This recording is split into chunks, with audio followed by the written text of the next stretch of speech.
De lunes a viernes, Cristian Barken nos invita a cultivar nuestro propio jardín para impedir que el desierto avance.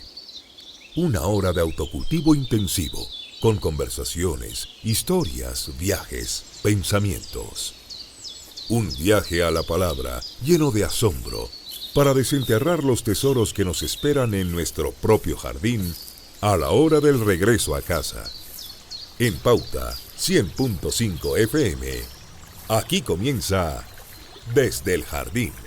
Lo esencial de toda exploración será volver al propio jardín y ver las cosas por primera vez, decía T.S. Eliot. Y aquí estoy regresando a mi propio jardín, que es también el jardín de ustedes, que me están escuchando en Antofagasta, en Temuco, en Valparaíso, Viña del Mar, Santiago, y también los que nos siguen a través de pauta.cl. Estoy caminando por un sendero de hojas que ustedes ya conocen. Me encanta pisar las hojas, me saco los zapatos. Aquí ahí empieza ya a sentirse, a pesar de que el lugar está en la ciudad, es un lugar que está en una especie de espacio precordillerano. Uno sale de la ciudad, toma una calle polvorienta y se encuentra de pronto con este jardín. Hay una vaca, es una vaca que está en un campo aquí. ¿Cuánto tiempo irá a durar esto? Porque no sé si comenzarán a levantarse edificios o villas. Por mientras es una especie de paraíso, es un lugar único, es mi refugio. Y yo, miren esas bandurrias maravillosas que parece que vinieran del sur, especialmente hacia acá, como nostálgicas, buscando un lugar donde haya verde. Lamentablemente nuestra ciudad tiene pocos espacios de verde. La mayoría de la población no tiene ese privilegio que sí tienen los habitantes de las zonas más altas de la ciudad, que tienen verde. Hay carencia de verde. Se ha demostrado que vivir cerca del verde hace bien para la salud, que no tener verde cerca es malo orgánicamente, psíquicamente. Hay una carencia tremenda y una desigualdad feroz en nuestra ciudad. Yo me siento un privilegiado llegando a este jardín. Escuchar el chucao, por ejemplo, ese pájaro que me traje del sur y que se habituó también en un pequeño sotobosque que le preparé. Ver a mi leal zorzal que me viene a recibir a la entrada del jardín. Escúchenlo. Él se ofende si no lo hago, si no hago que lo escuchen al comienzo del programa. Y la verja del jardín está abierta. Eso significa que tengo visitas, no sé quién estará adentro. Ustedes saben que en este jardín puede llegar desde el presidente de la República. No ha llegado el presidente de la República nunca. Pero han llegado filósofos, han llegado científicos, también políticos, ministros, más escasos los políticos en realidad. Y siempre han sido conversaciones interesantes. Siempre a mí me parece que yo concibo la conversación como la forma suprema de la hospitalidad. Repito esta frase del gran maestro Umberto Giannini: la conversación es una de las formas más altas de la hospitalidad humana. No pregunto el nombre, no pregunto a qué partido pertenecen, qué es lo que creen, de dónde vienen, simplemente los acojo con mucha sencillez, porque este es un lugar muy sencillo. Y hay un hombre sentado en el jardín, la cara es conocida, pero no logro identificarlo bien. Con cuidado, con qué sorpresa me voy a encontrar aquí. Bueno, pero está muy tranquilo, muy sereno, sentado. Hola, buenas tardes, qué gusto de tenerte aquí en el jardín. Buenas tardes. ¿Llegaste caminando? ¿Te gusta caminar? Caminando, me gusta mucho caminar. ¿Sí? Mucho caminar y me gustan mucho los jardines habituados como está este. ¿Sí? ¿Y de dónde vienes caminando? Yo desde Recoleta. Ah, de Recoleta. De Recoleta. Recoleta es un barrio histórico en Santiago. De hecho, es la porción informal de la original ciudad de Santiago. Parte por ahí por el barrio La Chimba, ¿no? Es La Chimba. Claro. La Chimba es lo que está al otro lado del río. Claro. Todo lo que necesita la ciudad, pero que no le gusta ver, ni le gusta atender, ni le gusta reconocer, está ahí. Claro. Por eso que al otro lado del río, en la ciudad original de nuestra ciudad, se ubicaban los prostíbulos, se ubicaban los serventerios, se ubicaban los regimientos, los conventos, ¿no? El gran mercado, todo aquello que de una u otra manera genera una ciudad informal que por lo mismo es tan buena para acoger a los inmigrantes. Efectivamente, porque tengo entendido que han llegado los inmigrantes, ha sido muy bien acogido ahí. He visto unos avisos que me llamaron mucho la atención, unos que decían invitando a inscribirse en las escuelas en español y creolé. Eso lo encontré fantástico, lo encontré extraordinario eso. Es que es una comuna intercultural desde siempre, no solo ahora. No, siempre esta comuna ha acogido a los que vienen de otros lugares buscando mejores condiciones de vida Y aquí uno podría decir, establecido sus principales y sus primeras redes de supervivencia. Hay varias novelas antiguas, no las recuerdo muy bien ahora, pero me acuerdo que hay un libro que escribió Carlos Franz, el escritor chileno, que se llama La muralla enterrada, en que va recorriendo los barrios de la ciudad, entre ellos La Chimba, con algunas novelas emblemáticas. Hay una escena, me parece, de Juana Lucero que ocurre ahí, de Augusto Dalmar. Una parte ocurre en un prostíbulo y otra ocurre en un cementerio, o sea, hay una parte que ocurre en Recoleta. Así es. Oye, te doy la bienvenida, Muchísimas ¿te gracias. tomas trago tú o no? ¿Te gustaría No, tomarte no. un whiskycito hasta ahora? No. ¿No? No bebo. Ah, tú no bebes alcohol. No, café, té, agua.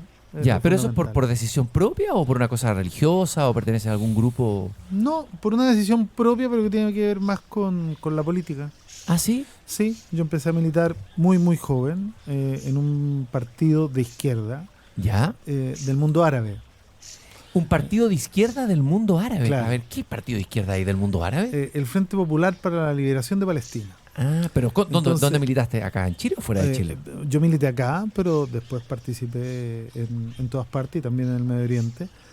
Y en los partidos de izquierda siempre nos enseñan que para poder entregar un mensaje, uno tiene que hablar en el lenguaje del que escucha.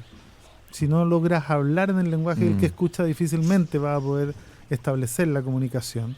Y por lo tanto, a pesar de ser de izquierda y mucho más liberales en muchos aspectos, por ser de un partido como ese, estábamos insertos en una sociedad en donde se recomienda no beber, no fumar, en donde se recomiendan muchas cosas que si uno las hiciera permanentemente, sería muy difícil establecer una comunicación con aquellos que creen que las cosas deben ser de otra forma, ¿no? Dime una cosa, tú eres de origen palestino entonces. Así es. ¿Tu familia llegó a Chile cuándo? ¿Cuál Yo es creo que la a historia de tu principios del familia? siglo XX, en 1918, entre el 18 y el 22 comenzaron a llegar. Arrancando, por supuesto, de los efectos de la Primera Guerra. Recordemos que en la Primera Guerra, el sultán turco de la época fue el primero en que eliminó una garantía que tenían los no musulmanes dentro del mundo musulmán, que era esta garantía de no tener que participar de la guerra. Y por primera vez, tanto cristianos como judíos tuvieron que sumarse, ¿no?, al ejército del Imperio Turco Otomano en esa época, y por lo mismo las familias cristianas y muchas familias judías comenzaron a mandar a sus hijos primogénitos y a los adultos jóvenes a otros lugares, precisamente para salvarlos de la guerra. Yo creo que en ese contexto mi familia se viene para acá y empieza a deambular, ¿no? Y llegan a un lugar que es tremendamente parecido a Palestina, que tiene la misma fruta, que tiene los mismos animales, que tiene la misma comida, ¿Cuál es que ese tiene el lugar? mismo clima. Chile, Santiago, Claro. la región metropolitana, cruzando O sea, no se cruzando la cordillera, como lo dice Benedicto Ochoa en su libro, Ajá. no en los turcos de Sará, sino que es, ay, se me fue el nombre, Choaki. Bueno, ¿y? Y se afincan en este lugar y empiezan a llamar a los parientes para decirles que aquí había sandía, que había cordero, Ya. ¿no?, que había damasco. ¿Y en qué Recoleta específicamente se afincan, no? No originalmente. Originalmente vienen de la zona, los primeros árabes se incorporaron a la zona, yo diría, de Quinta Normal, ¿no? Uno diría al poniente de la primera ciudad, ¿no?, cerca de la estación de trenes, porque además muchos eran vendedores viajeros, y vivían de eso, y por lo tanto ahí estaba un lugar. Y luego se terminan yendo a este barrio de La Chimba y terminan consolidando uno de los sectores de mayor tradición árabe de nuestro país, que es Patronato. Patronato. Patronato. Un lugar emblemático. Patronato antes que se convirtiera en Patronato, ¿no? Patronato. Sí, claro. Patronato. No, porque ahí íbamos migrando y ahora, claro, ahora hay mucho inmigrante peruano, mucho inmigrante venezolano, mucho haitiano, pero siempre ahí estamos reunidos todos los inmigrantes de la nación. Ya empiezo a darme cuenta o empiezo a unir los cables. A ver, tú eres de origen palestino, eres militante, pero me desconcertaste que militabas en ese partido y en otro que pensaba que militabas. ¿Vienes de Recoleta? No me digas que tú eres el alcalde de Recoleta, Así es. Daniel Jadwe. Así es. Oye, Daniel, qué gusto tenerte acá. Así Hace es. mucho tiempo quería conversar contigo y conocerte personalmente. Muchas gracias. Muy bienvenido a este jardín. Muchas gracias. Yo te sigo, debo decirlo, hace mucho tiempo y con una profunda admiración también por todo el trabajo que has hecho para abrir las mentes de este país tan pacato y tan chato. Tan chato. ¿En qué somos chatos? ¿Qué es la mayor chatura de Chile que a ti te molesta más? yo siempre digo, no hay que creer, hay que leer. Y lo primero, estamos en un país que no lee. Yo soy amante de la lectura, tengo una biblioteca numerosísima.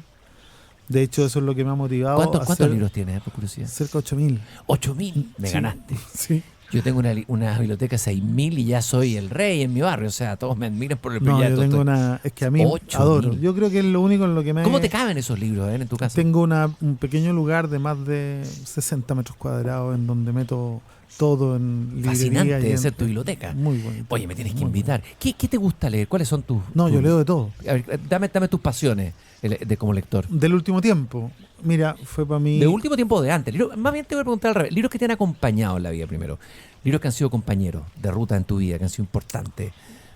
Bueno, a mí me impactó mucho toda la literatura marxista. El manifiesto fue increíble. Bueno, es que el manifiesto es más un texto muy bello. Además. Vicente Huidobro decía que era un texto literario escrito. Y además de una capacidad futurológica formidable, porque uno lee el manifiesto hoy día y se da cuenta cómo cambió, y uno no podría entender cómo ese libro fue publicado hace más de 170 años, ¿no?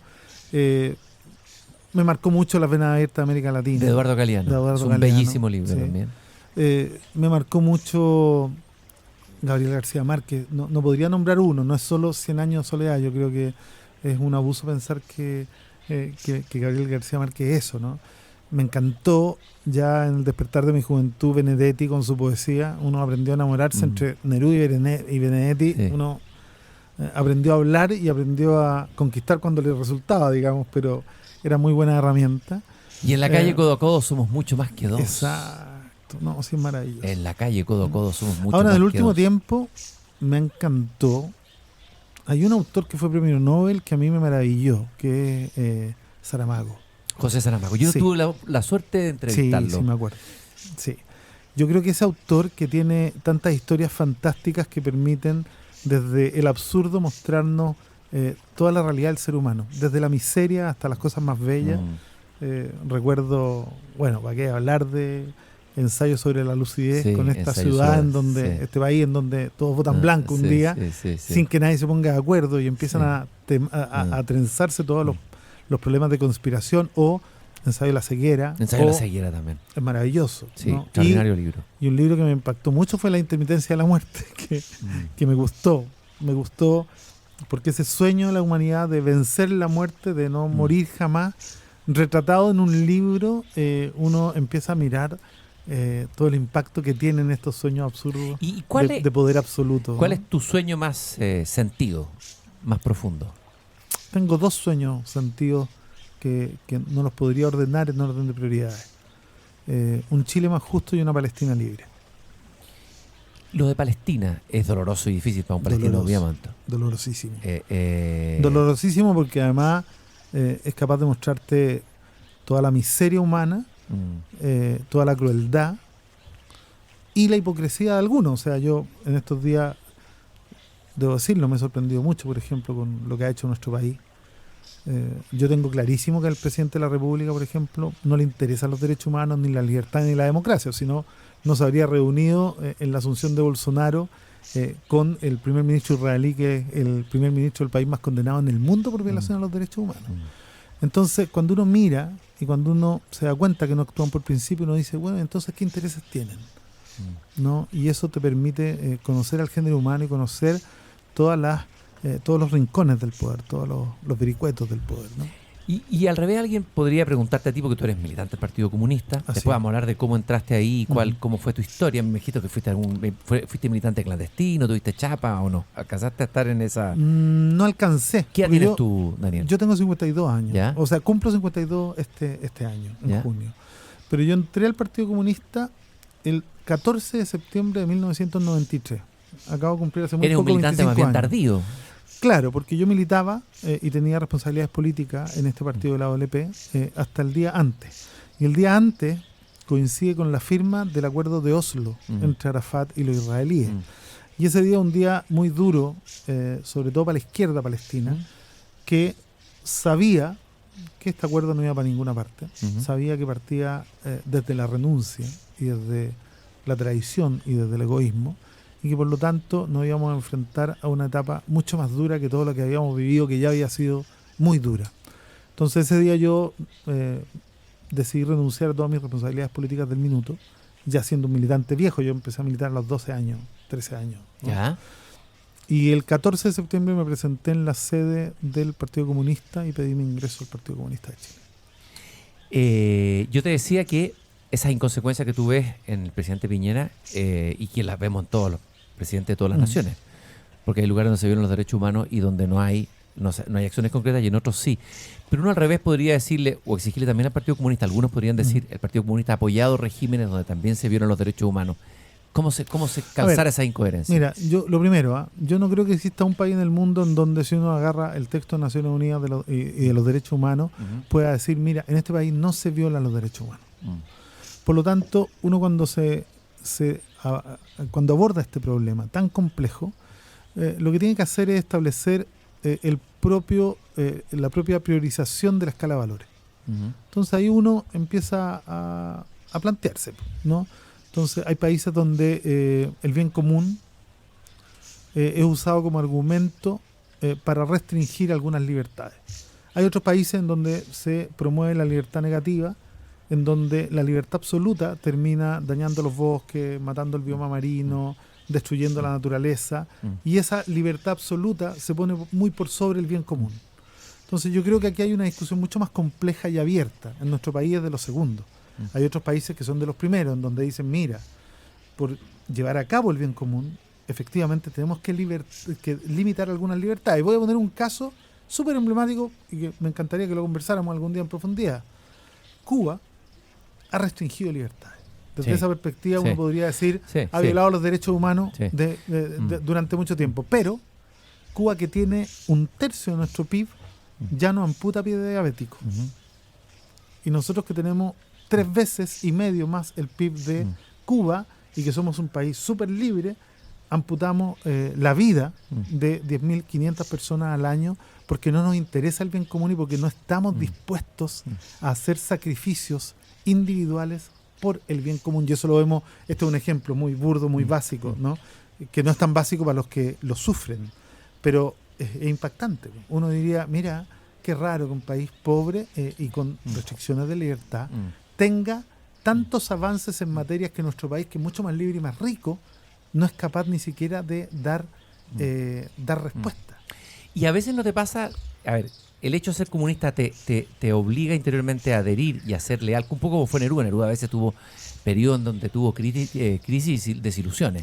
No me obliga. Te da la libertad de poder decir, estoy en desacuerdo. Absolutamente. Y decir, por ejemplo, no sé, condeno al régimen tanto. Mira, a diferencia de lo que muchos piensan. Es que esa es la imagen que hay del Partido Comunista, que es un partido que es un partido disciplinado. Que se dice, eso es lo positivo, un partido con el que se puede conversar, porque es disciplinado, pero lo negativo es que impide la libertad. Incluso aunque pensar en contra, no lo va a decir por lealtad. Esta es una discusión filosófica. Me encanta. Mira, todos los seres humanos nacemos en un lugar que no escogemos, en un tiempo histórico que no escogemos. Claro. Y somos socializados en primera instancia y en segunda instancia por creencias que no son propias. Y muchas veces se nos obliga a vivir de acuerdo a mentiras brutales, pero que las creemos porque comulgamos con rueda de carreta. Yo, hasta los 13 años, creía que bienaventurados eran los pobres y que después de muertos lo íbamos a recompensar. Y creía también que... ¿Tuviste fe y la perdiste? Sí, yo incluso estuve pensando algún tiempo en ser cura, ¿no? Y me encanta el tema de la religión, yo he estudiado mucho. Algunos hasta el día de hoy piensan que la guerra puede ser santa, o que puede haber un pueblo elegido que tiene derecho a matar a otro y ocupar la tierra de otro. Yo creo que estas son puras mentiras originales de instrumentos de ideología, de dominación ideológico, de carácter religioso, que uno podría confrontar todos los días. ¿Tú crees? ¿Tú compartes esa idea de que la religión es el opio del pueblo? No el opio del pueblo, pero yo creo que es un instrumento de dominación, ¿no? Incluso la religiosidad popular, pienso en la religiosidad, el cristianismo, catolicismo arraigado en las poblaciones, la iglesia más popular, digamos, de América Latina. Tiene una diferencia, porque la religiosidad popular habla de lo que no entiende y lo caracteriza, pero los otros son instrumentos de dominación completamente conscientes, ¿no? Y aquí hay un tema. Yo creo que no hay nada más libre que la militancia. ¿Por qué? Porque uno empieza a darse cuenta de que no le calzan estas mentiras originales con lo que ve en la realidad, ¿no? Y empiezas a tomar un camino distinto. Y llegas a un punto de inflexión en donde un nacimiento escogido reemplaza a ese nacimiento que no escogiste. O sea, renaces. Renaces. Para Tú na- decides morir a una vida llena de mentiras y renaces a una vida llena de certezas, al menos que tú escogiste, más allá de si son verdades o falsas. Hay una frase en Neruda que te va a gustar, una que decía, un título de un libro, para nacer he nacido, decía Así Neruda. es. Cuéntame un poco más de tu historia familiar. ¿Quién es el referente más importante para ti? ¿Tu madre, tu padre, la Mi figura madre. paterna? Ya, la No, madre. yo, en mi caso particular, no hubo figura paterna. ¿Un padre ausente? Se fue de la casa a muy temprana edad, siguiendo su derecho a ser feliz, digamos, y estuvo ausente hasta muy tarde en mi vida. Y mi madre, que además fue una de las primeras mujeres de nuestra comunidad palestina en separarse, fue muy discriminada, duramente criticada. En esta ideología religiosa hay la tentación siempre de decir, mira, aunque sufras, debes aceptarlo de por vida. Mi madre creo que también ocupó su derecho a ser feliz. Rehizo su vida, pero además logró sacar adelante una familia sin tener ni siquiera mucha educación. No terminó ni siquiera el octavo básico, ¿eh? Pero una mujer de mucho esfuerzo, de una fuerza inimaginable, y que logró educar y llevar a la universidad a sus 3 hijos y darles lo mejor que uno puede tener como herencia, que es una buena educación. Tal vez por eso, por tener esta experiencia de un padre no tan presente o ausente, digámoslo así, tal vez haya algunos libros que tengo en esta biblioteca que te pueden interesar. Por ejemplo, desde luego, Pedro Páramo, Sí, claro. que parte con ese momento en que el hijo, la madre está muriendo, el hijo se despide, ¿te acuerdas? Sí. Y ella le dice, cóbrale, hijo, lo que nos debe, dice ella al comienzo de Pedro Páramo, ¿no? Y él va a buscar a ese padre que no sabe quién es, un tal Pedro Páramo. Así es. ¿Te pasó algo así? ¿Fuiste a la búsqueda de tu padre después en algún momento en tu edad? ¿O A no? ver, es que yo creo que yo fui a la búsqueda, una búsqueda muy dolorosa, porque no la había pensado jamás. Ujú. Pero hay un minuto en 1991 que me genera un clic, ¿no? Yo estoy de viaje con un grupo folclórico del cual fui director mucho tiempo, un grupo de folclore palestino, y estábamos de viaje actuando en varios teatros de América Latina. Y en la mitad del viaje recibo una noticia de mi madre de que mi padre estaba con un infarto en un consultorio, porque además era de una condición bastante pobre, y que lo más probable era que se muriera. Chuta, es tremendo. Y me dio una pena Mira, brutal. Ese día tomé la decisión de que si mi padre no moría, yo volvería a buscarlo, pero no para cobrarle todo lo que nos debía, ¿no? Me parece que es una conceptualización un tanto errada y machista. no, fuiste, ¿no? fuiste a darle un abrazo a Pedro Páramo. No, fui a decirle, mira, aquí estoy, entiendo tu derecho a ser feliz, no comparto la forma en cómo actuaste, pero sigues siendo mi padre. Y de hecho, cuando nació mi hija en el 2000, me encargué de llevársela quincenalmente para que ella no viviera lo que yo viví y ella supiera de dónde venimos, para dónde vamos, cuál es nuestra historia y quiénes somos en realidad. Me gustaría hablar de lo que estás haciendo en Recoleta, en la Así. comuna. Eres alcalde desde el año... 2012, 6 Gan- de diciembre. Ya. ¿Ganaste con un 11% de los votos? No, gané con un 41,6% de los votos. Ya. En un proceso muy largo que parte de cuando en el año 2000 la comuna comienza a ser gobernada por la extrema derecha de este país, y nosotros nos proponemos como Partido Comunista de Recoleta Ujú. recuperar esa comuna y salir del 2,13% que teníamos en ese minuto. Sí. Hacemos un plan estratégico y nos proponemos ganar el año 2012 la comuna, y el plan tiene por nombre Recoleta 2012, y empezamos a trabajar desde las bases y logramos pasar del 2,13% en 4 años al 11%, otros 4 años al 18%, Qué y impresionante el otros crecimiento. 4 años al 41%, por supuesto, asistidos por una maravillosa política de alianzas del Partido Comunista, que siempre en su historia ha optado por conformar mayorías sociales y políticas amplias para poder transformar la realidad. Y dijiste que esta era una comuna ahora intercultural, una comuna, como podríamos llamarla, migrante también, ¿no? Una comuna... Siempre lo ha sido. Nosotros nos definimos. Es primera vez que la comuna se define se define a sí ¿cómo? misma. como comuna intercultural y ciudad santuario. ¿Ciudad Santiago en qué sentido? Ciudad santuario es un concepto muy poco conocido en nuestro país. Ciudad santuario se definen como aquellas ciudades en donde a nadie se le pregunta ni el estatus migratorio, ni la nacionalidad, ni la religión, ni su militancia, para entregarle en igualdad de condiciones todos los servicios que esa ciudad entrega. ¿Y qué pasa con el chileno recoletano que está ahí y a lo mejor puede sentir, como ocurre en otros lugares, un poco de reticencia, que puedan ocupar el consultorio que podría ocupar él, que puedan ocupar su lugar, que es lo que ha sido utilizado justamente por algunos líderes en el mundo, de extrema derecha o populismo de derecha, usar ese miedo al otro para poder ofrecerle la seguridad. ¿Cómo fue esta? Porque uno tendería a pensar que... Primero, Recoleta tiene una tradición que no la define el liderazgo actual, digamos. Es una tradición de acoger a los inmigrantes, ¿no? Una tradición de conocer la riqueza de la diferencia, ¿no? De además haber alojado a todos los pueblos migrantes que han llegado a nuestro país y que construyeron este país.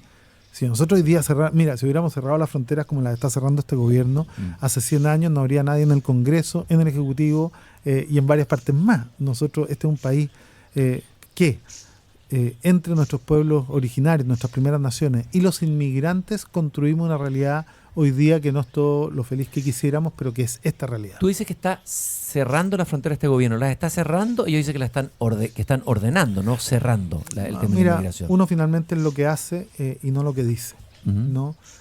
A mí siempre me ha sorprendido que los que son más partidarios de la completa libertad del movimiento de capitales sean los menos partidarios de la completa libertad del movimiento de las personas. Eso los muestra y los retrata de cuerpo entero. Yo no veo a este país preocupado de ponerle límite o de impedir que los capitales hagan lo que hacen con los países, que a la primera crisis se van y te quiebran todo y te generan desempleo. Les preocupa lo otro, ¿no? Porque su principal preocupación y objetivo está puesto en la economía y no en el ser humano, y el ser humano para ellos es simplemente un engranaje, una pieza más de un aparato económico que debe rentar. No compartimos eso, y Recoleta yo creo que además hoy día tiene un liderazgo que efectivamente promueve estos valores y no los otros. Y eso es una opción. ¿Cómo ha sido la experiencia en las escuelas, por ejemplo? ¿Ha resultado esta integración, esto de incorporar el creolé? Cuéntame un poco más de esa experiencia. Tenemos mediadores socioculturales ¿ya? de creolé y en algunas de idioma árabe, que son las dos migraciones más importantes que no hablan el idioma español. Y ¿ha llegado sirio, por ejemplo? Sí, muchos claro, sirios y palestinos. ¿Siguen llegando palestinos? Sí, claro, de las últimas generaciones también. ¿Ya? Y ha sido maravillosa la experiencia. Y además tenemos el programa Escuela Abierta que mantiene abiertos nuestros colegios hasta las 10 de la noche y todos los sábados y los domingos para que lo ocupe toda la comunidad en lo que quiera.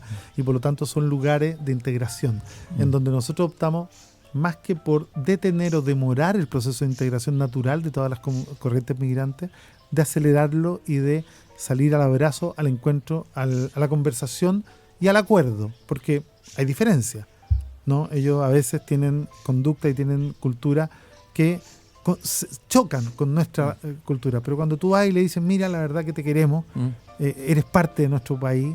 De hecho, nuestra oficina de migrantes se llama Oficina de Bienvenida, así le decimos nosotros, y le decimos, pero hay algunas cosas de vuestras prácticas que nos chocan. Les pediríamos que mitigaran eso o que las fueran anulando, y lo hacen. Dame un ejemplo. ¿Qué ocurre en una escuela, por ejemplo, con el creolé, con un haitiano? ¿Cómo se entera? ¿Hay clases de creolé? ¿Qué pasa? Nosotros dentro del programa Escuela Abierta tenemos clases de creolé, pero clases de español para los inmigrantes, ¿no? Además, esto para que entiendan un poco más la concepción que hay en Recoleta. Nosotros tenemos clases de lenguaje de señas como cursos semiobligatorios para todos. Discapacitados. Pero para todos. Y tenemos en todos los colegios. Y hemos ido sacando porque creemos que la inclusión de toda la diversidad, no solo las personas con capacidades diferentes, sino que además también de los inmigrantes y también de los pueblos originarios de nuestras primeras naciones. Tenemos cursos de Mapudungún. Cursos de Mapudungún, eso es muy... Yo siempre he pensado que debiera enseñarse, aunque sea rudimentos, en Mapudungún en las escuelas. Nosotros tenemos un programa tremendo. ¿Sabes por qué? Eso me interesa muchísimo. Porque, por eso trajimos el Festival WOMAD de Peter Gabriel de Música del Mundo. Porque creemos que este mundo no necesita más barreras, necesita menos barreras. Y porque creemos que este mundo lo hacemos entre todos. Y porque creemos que perderle el miedo a la diferencia abre una posibilidad real de enriquecernos todos. Sería interesante juntar a Daniel Jadeo con Trump en una conversación.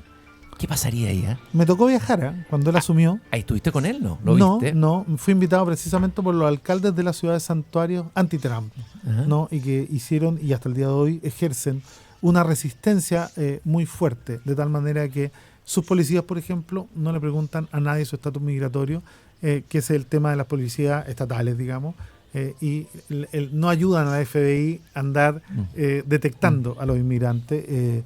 Tuve una muy bonita experiencia con ellos, aprendimos mucho, le traspasamos algunas de nuestras experiencias, pero creo que me costaría mucho dialogar con alguien como Trump. ¿Qué le dirías tú a Trump? ¿Te lo encuentras? ¿Qué es lo primero que le dirías? Imagínate, tú estás no haciendo exactamente lo contrario, o sea, tú eres como el anti-ejemplo, porque Trump está levantando una muralla, aparentemente defendiendo a una población norteamericana que está llena de terror y de miedo y que vio desmoronarse el sueño americano, la población blanca, que es la que votó por él, del Estados Unidos profundo, y que fue golpeada por la crisis económica, la subprime, etcétera. Y tú, por otro lado, en una comuna de clase media chilena, una comuna popular, estás practicando la inclusión, pero al extremo. Es interesante esa conversación. Pero ¿cómo hablar con alguien que no entiende el lenguaje de uno? Es muy difícil. Trump tiene un solo lenguaje, que es el mismo que tiene Piñera, el dinero. No tienen otro lenguaje. No entienden otro lenguaje. Yo no me imagino, por ejemplo, a Piñera elevando la inversión en educación. No me lo imagino. No me imagino a Piñera bajando los impuestos de las pequeñas y medianas empresas. No me lo imagino efectivamente haciendo cosas que pudieran en jaque su nivel de riqueza, ¿no? Hemos visto cómo llegan a puestos increíblemente con sueldos impresionantemente altos, personas que, por favor, o sea, no tienen ni trayectoria, ni formación, ni experiencia. Entonces creo que ellos son demasiado endogámicos. Y la endogamia es una enfermedad de las tribus más primitivas de este mundo, que le impide reconocer en el otro un igual, que le impide reconocer la otredad, ¿no? Y que es difícil dialogar con ella. Bueno, este jardín, por ejemplo, un jardín abierto, llega el que quiere. He tenido, por ejemplo, poetas haitianos, he tenido de todo acá. Gente derecha, ha estado desde José Antonio Cast hasta Daniel Jadwe, hasta un poeta haitiano, un poeta chileno. Te voy a invitar entonces un tecito de hierba. Vamos a ir a una pausa. Estoy con Daniel Jadwe, alcalde de Recoleta, y le vamos a preguntar al regreso de una iniciativa nueva que se agrega a la farmacia popular, que es librerías populares. Así es. Eso puede dejar la escoba. Vamos a ver qué va a pasar con eso. Vamos a ver.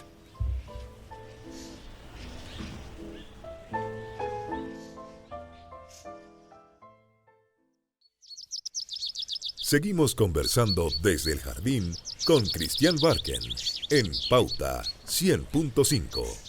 Aquí en el jardín estoy con un recoletano, un ciudadano de Recoleta, la Vieja Chimba, un barrio mítico que ha sido rescatado por algunos escritores en la literatura, lo decíamos al comienzo, pero que además es un gran lector, que tiene una biblioteca que me ganó, tiene una biblioteca de 8.000 libros.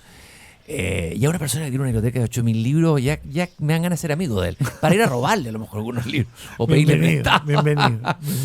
Y es Daniel Jadwe, alcalde de Recoleta, y después de la iniciativa de la farmacia popular y de otras, estás iniciando luego en estos días la iniciativa de la librería librería popular. Librería popular. Claro, no es biblioteca, porque bibliotecas son populares, son abiertas, son públicas. ¿Cómo se hace una librería popular? A ver, explícame el concepto primero. A ver, lo primero voy a partir por las bibliotecas. Ya.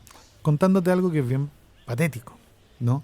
Cuando nosotros llegamos, teníamos en el presupuesto que lo deja aprobado el gobierno saliente, un presupuesto anual para el sistema de bibliotecas públicas de Recoleta, presupuesto anual de 50.000 pesos. Qué buen presupuesto. ¿Ah?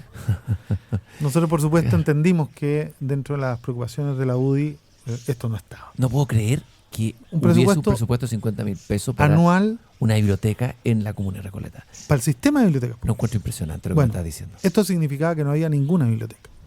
Porque además en este país se miente a destajo y se dice, no, Chile es un país que no lee. Y efectivamente los estudios dicen que el 67% de la gente no entiende lo que lee. Y yo digo, bueno, ¿y cómo va a entender lo que lee? ¿Cómo va a entender lo que lee si los libros no están a disposición? Mira, cuando hicimos la farmacia popular nos enteramos de que habían 59 comunas sin farmacia. Cuando hicimos la óptica popular nos enteramos de que habían 213 comunas sinópticas. Tenemos 345 comunas en nuestro país, para los que no lo saben, de quienes nos están escuchando. ¿Alguien tiene una idea de cuántas comunas no tienen una librería? Te lo puedo decir. 287 comunas. Es impresionante. No. Y yo creo que una librería en un lugar produce una transformación. O sea, completa. Es muy así. Pero no puede ser que en un barrio estén abiertas las botillerías, estemos llenos de botillería y no haya una librería. Bueno, ¿qué hicimos nosotros? Aumentamos el presupuesto del sistema de bibliotecas públicas a 300 millones de pesos al año. Levantamos la que antes era la biblioteca, la primera ¿Y cómo lo hacen? ¿Tienes que municipal. tener un buen ministro de finanzas que te esté ordenando los recursos ahí? Porque ¿cómo Mucho, vale? dejamos de botar plata y de regalar plata y llevarnos la ¿Dónde para la más casa. se vota plata en la gestión municipal? Yo creo que en la seguridad ciudadana, que no es responsabilidad de los municipios, se vota mucho, porque ¿Y? es un sistema absolutamente impotente. ¿Y cómo enfrentas tú la seguridad ciudadana ahí? No Es existe. el conjunto. Nosotros abordamos esto desde el enfoque de seguridad humana, Ujú, ¿no? Las bibliotecas son una puerta a la seguridad, ujú, ¿no? desde Entonces, luego. nosotros hoy día tenemos cerca de 15 bibliotecas municipales. Hicimos esa, pusimos un punto de lectura Eduardo Galeano en la municipalidad, pusimos un punto de lectura en el Tirso Molina, en el mercado, un punto de lectura que parece que no le gusta mucho a este gobierno porque nos han estado hostigando ¿Ah, grandemente, ¿no? El punto de lectura Pablo Neruda en ¿Qué el hostigando Parque de la en qué sentido? Infancia. ¿Por qué hostigando? A ver. Hay una directora subrogante del Parque Metropolitano que ha estado tratando de cerrar y de impedir las actividades que hacemos en este punto de lectura. Pero después construimos la biblioteca pública Pedro Lemebel, una biblioteca de 1.000 y tantos metros cuadrados, tremenda, maravillosa. Y después convertimos todas las salas de espera de los consultorios en puntos de lectura. Eso me parece tremendamente interesante. Ahí hay todo un trabajo porque no basta, sabemos, a lo que nos interesa este tema, colocar bibliotecas. Puede estar la biblioteca, hay que hacer trabajo de mediación de lectura. Y, Todos los CRA de los colegios hoy día sí. se están transformando en bibliotecas públicas dentro del programa Escuela Abierta. ¿Y sabes qué? Estamos prestando más de 10.000, 11.000 libros al año. Entonces, no era verdad que no se leía. Y esto se viene a coronar con este esfuerzo tremendo que vamos a hacer con la librería popular, en donde estamos asumiendo los costos operacionales y no poniéndole ningún cargo al costo de los libros desde las editoriales o desde los distribuidores. Ahora, según ¿cómo sea lo el hacen caso. las editoriales? ¿Cómo venden en una librería algo a un precio y en otras a otras? No. A nosotros las editoriales nos venden al mismo valor que le venden a todas las librerías. Ya, a ustedes El le tema es que venden. nosotros no le cargamos ningún Ustedes no porcentaje de hacen el utilidad. Ya, ok. Y eso significa que podemos tener, dependiendo de la edición, del tipo de libro, entre un 40% y un 70%.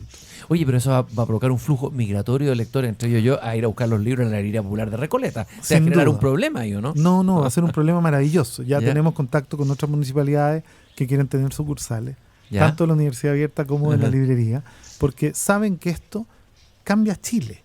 Ujú. Cambia Chile. Entonces, yo creo que va a ser un tremendo impacto este proyecto. Hay un tema que me gustaría hacerte escuchar. No hemos puesto música, estaba tan entretenida la conversación aquí en el jardín con Daniel Jado, alcalde de Recoleta, de un músico que yo quiero mucho y que también entrevisté hace unos años atrás, Manuel García. Y él le hace un homenaje a un viejo comunista. Así es. Y yo estoy con un joven comunista, Daniel Jadwe. Gracias por lo de O joven, ¿no? bueno, tengo que decirte joven para sentirme yo también joven, porque somos más o menos la misma generación. Un hombre somos hombres que estamos en la vejentud, como decía Gonzalo Así es, Rojas. ¿ah? Así es. Manuel García, viejo comunista, estamos en Desde el Jardín.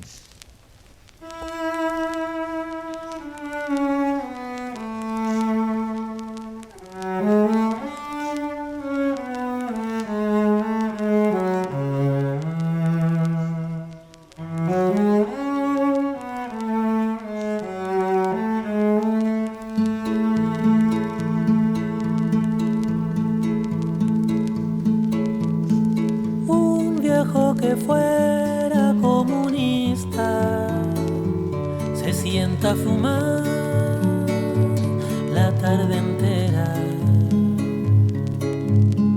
mientras buena lluvia cae afuera, con voz desnuda el viejo piensa, porque coinciden en su ventana palomas grises con la pena que fumara, palomas grises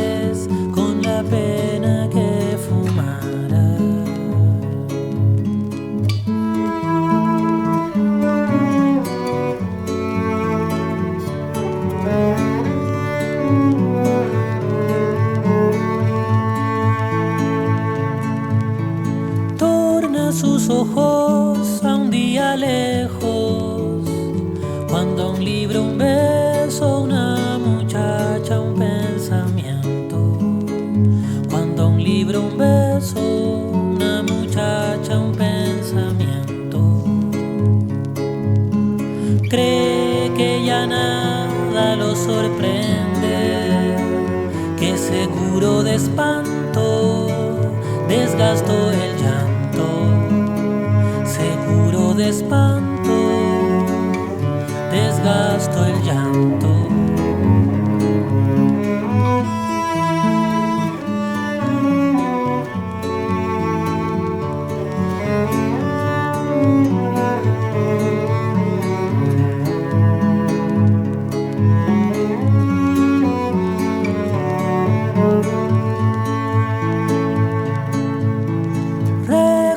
Canciones que cantaba y conversaciones con amigos hasta el alba, y conversaciones con amigos hasta el alba. Recordó la esquina de su casa cuando dijo adiós y vio a su madre que lloraba. Cuando dijo adiós y vio a su madre que lloraba. Y ahora en sus ojos también llueve, pues le sorprende que aún le duelen los años, la vida, su amor.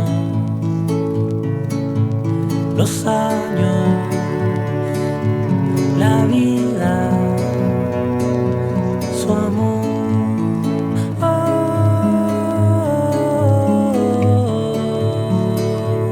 Aún le duele.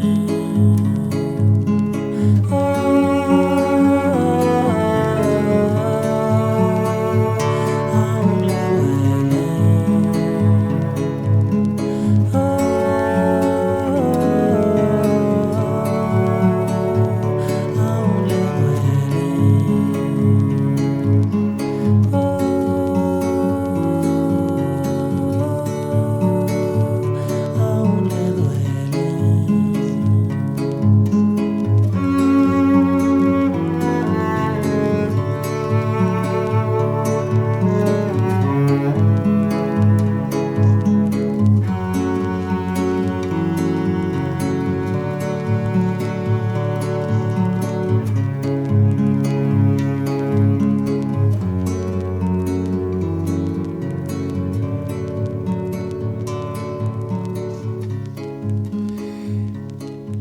Estoy con, no un viejo comunista, pero un joven comunista en camino lento hacia la vejentud. Es Daniel Jadue. Acumulando juventud. Acumulando juventud. Estoy con Daniel Jadue, alcalde de Recoleta. Y mientras escuchábamos el tema, estábamos hablando aquí en el jardín, en un ambiente relajado. Estábamos hablando de... Uno se pregunta cómo Daniel Jadue ha podido hacer todo eso, por eso se preguntaba por un ministro de Finanzas, aumentar el presupuesto para la biblioteca pública, todo lo que ha generado como política pública municipal, por decirlo así, con el mismo presupuesto que tenía un alcalde anterior. Entonces uno empieza a preguntarse si de verdad la corrupción, la gran corrupción todavía no se ha abierto totalmente, no se ha destapado la olla, porque se ha hablado de los grandes casos de corrupción, colusión y todo. Y la intuición mía como ciudadano es que está metida en los alcantarillados de las municipalidades y que todavía no se ha abierto esa alcantarilla. A ver, yo creo que primero hay que aclarar lo que entendemos por corrupción, sí, porque hay gente que entiende por corrupción solo aquello que involucra dinero. Y la verdad es que la corrupción es bastante más amplia que eso. La corrupción es ocupar un recurso, una potestad o una atribución para un fin distinto al que está conferido en la ley. ¿Por ejemplo? También el tráfico de influencia.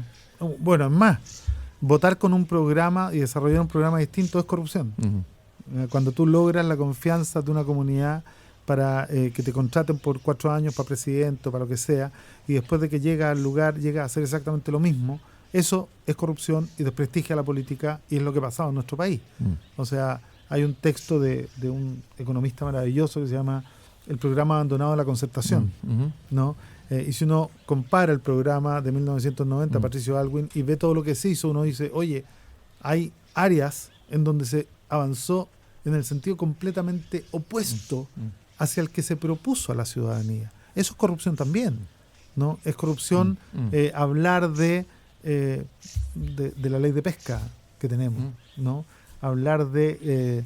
Bueno, toda esa esquizofrenia entre el discurso y la acción van produciendo también en la gente joven, en las nuevas generaciones, un hastío.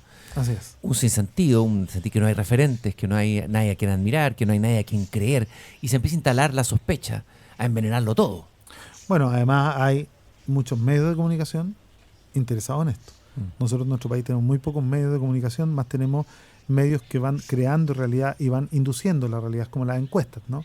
Es como las encuestas, en particular algunas que son encuestas de un sector. Los diarios son diarios de un sector, acá no tenemos, y además son muy mentirosos y muy hipócritas, porque si fuera como en Estados Unidos, que tú sabes la posición del diario y es explícita, ¿no? Y tienen candidatos.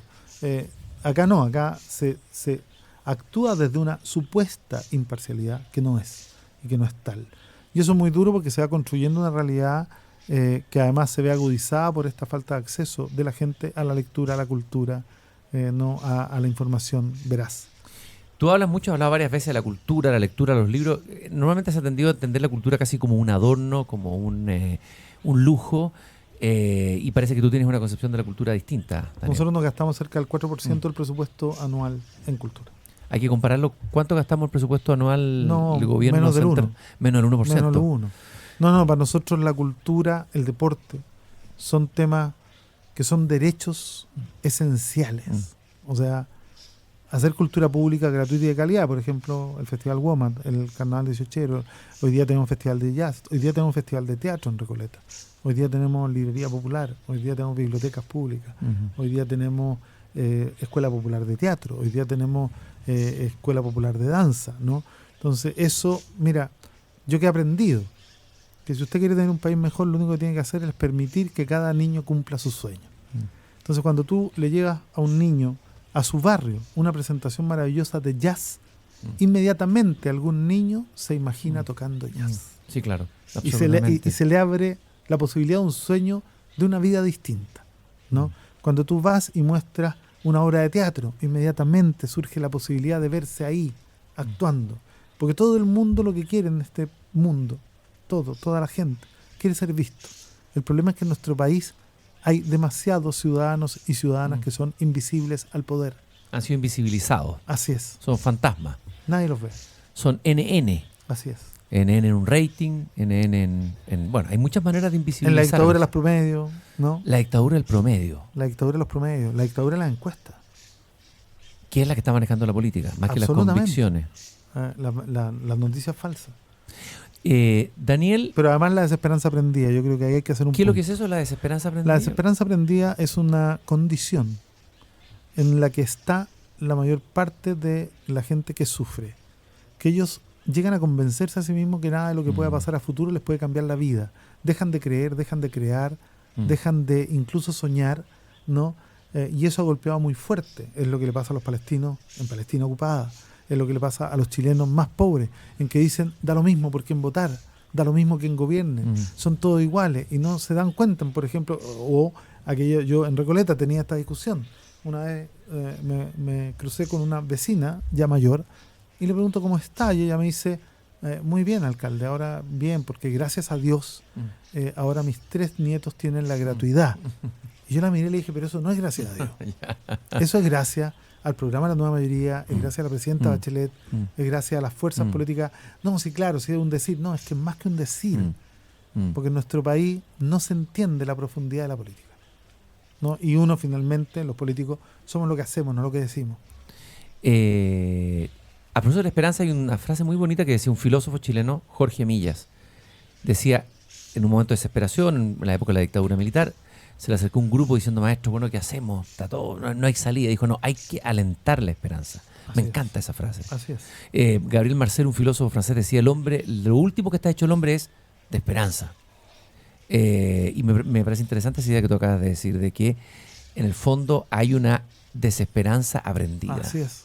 Que quizá la característica más dura y más fuerte de lo que se conoce como pobreza dura, Ujú. la marginalidad.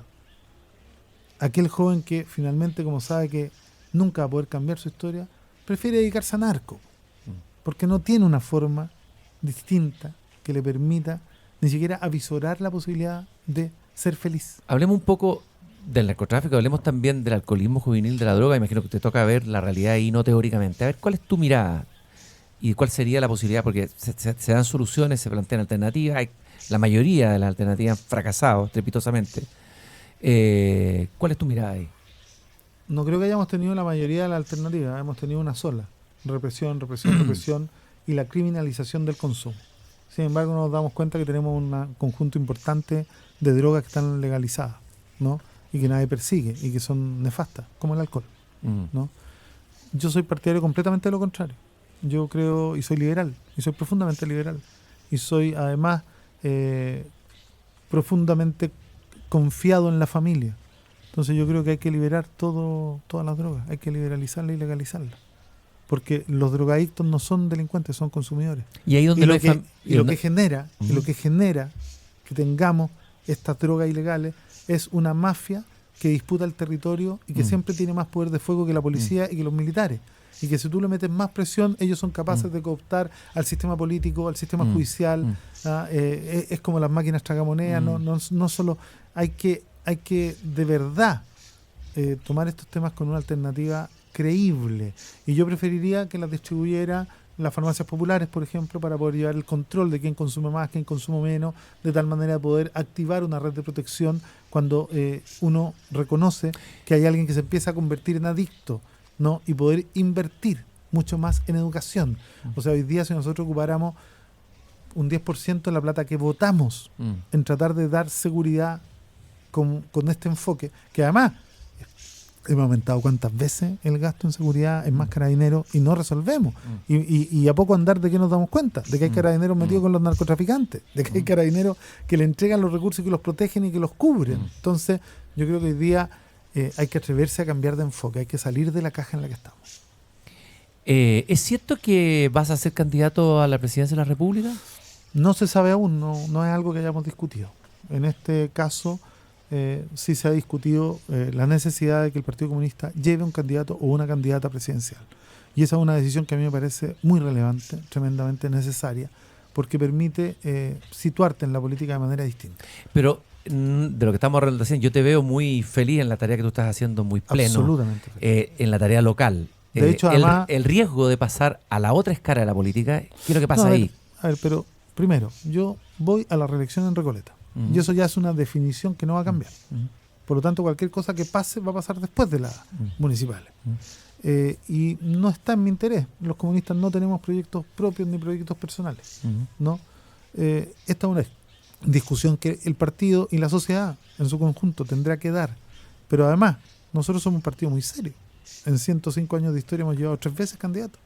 Sabemos lo que son las políticas de alianzas necesarias para poder tuvieron un precandidato que fue Pablo Neruda, entre otras cosas. Además, ¿no? Pablo Neruda fue precandidato del PC. Creo que importante es entender que necesitamos una mayoría social y política amplia. Y es esa mayoría social y política amplia la que tiene que definir su mejor candidato. El Partido Comunista tiene todo el derecho a competir y tenemos una cantidad increíble de nombres y de cuadros tremendamente formados capaces de asumir ese desafío. Y el día en que demos esa discusión, los comunistas vamos a tomar una decisión y vamos a estar todos detrás de esa decisión. Daniel, tú estuviste como observador en las elecciones de Venezuela. Estamos en plena... Y en las de México. Y en las de México. Y estamos en una situación bien difícil, bien dramática en Venezuela hoy día. Y hay quienes hablan de que la elección de Maduro fue ilegal, o sea, fue en el fondo ilegítima.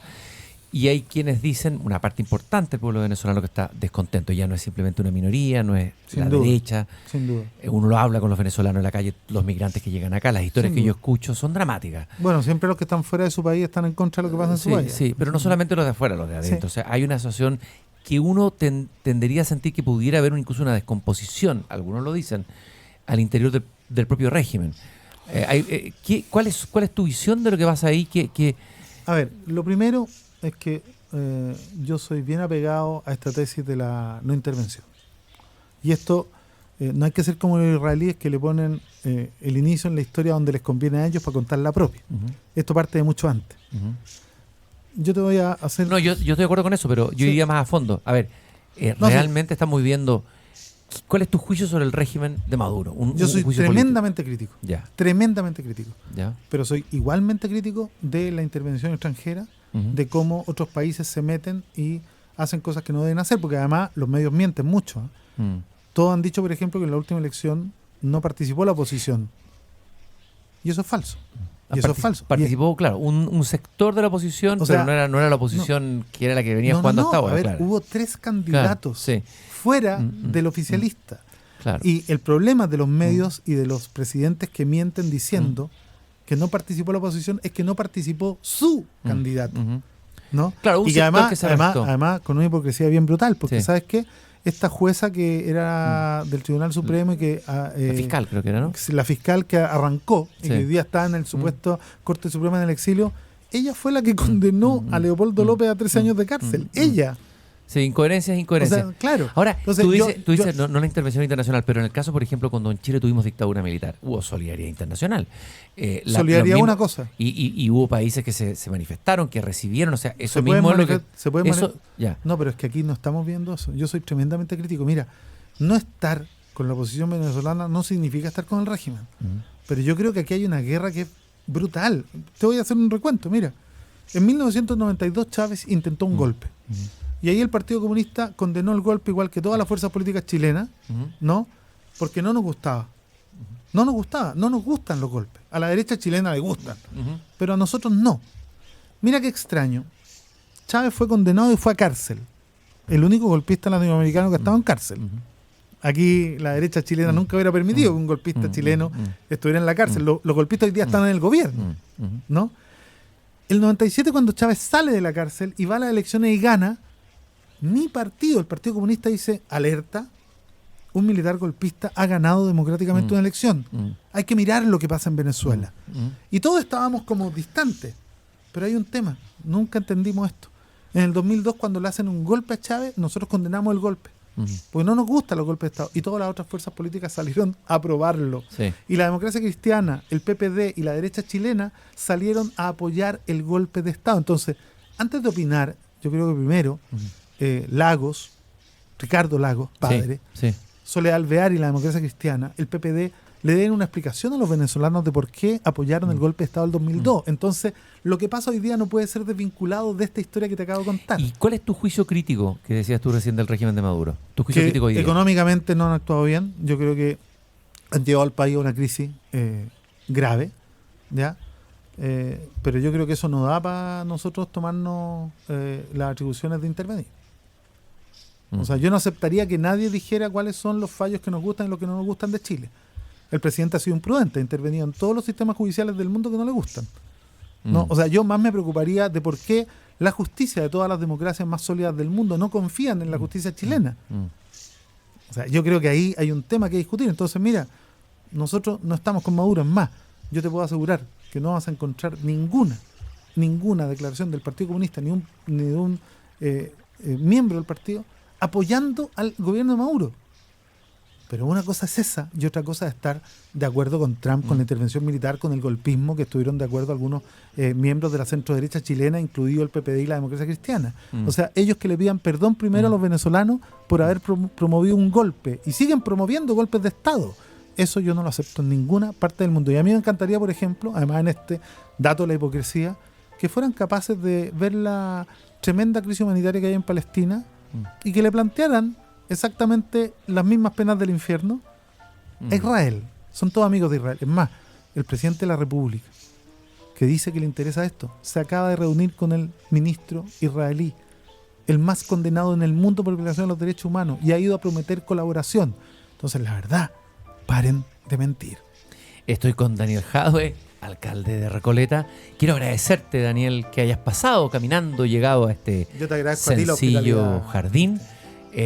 Y vamos a ir a ver de todas maneras esa experiencia de la librería pública. A uno le cuesta decir que una librería sea pública, porque suena como un oxímoron, como Se una llama contradicción. Librería Popular Recoletras. Librería Popular Recoletras, a la mítica comuna de Recoleta. Vamos a ir de todas maneras. Te mando un abrazo y gracias por estar aquí y por haber venido a este jardín, Daniel. Gracias a ti por la invitación. es hora de entrar y cerrar la puerta por hoy. Mañana, Christian Barken nos invita a volver a salir al aire libre para cultivar las ideas y las palabras desde el jardín. En Pauta 100.5.